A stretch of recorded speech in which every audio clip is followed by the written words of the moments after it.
কবরের জীবনটা আসল জীবন। বিশ্বনবী দোয়া করতেন, আল্লাহুম্মা ইন্না নাউযু বিকা মিন আযাবিল কবর।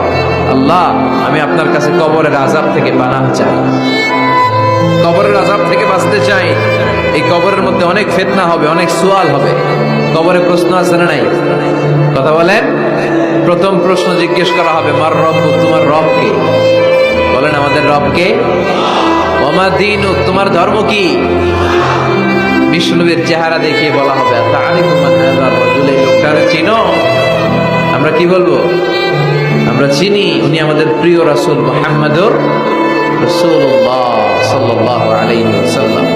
এরপরে জিজ্ঞেস করা হবে, এগুলো কোত্থেকে শিখলা? আমরা বলবো, কোরআন থেকে।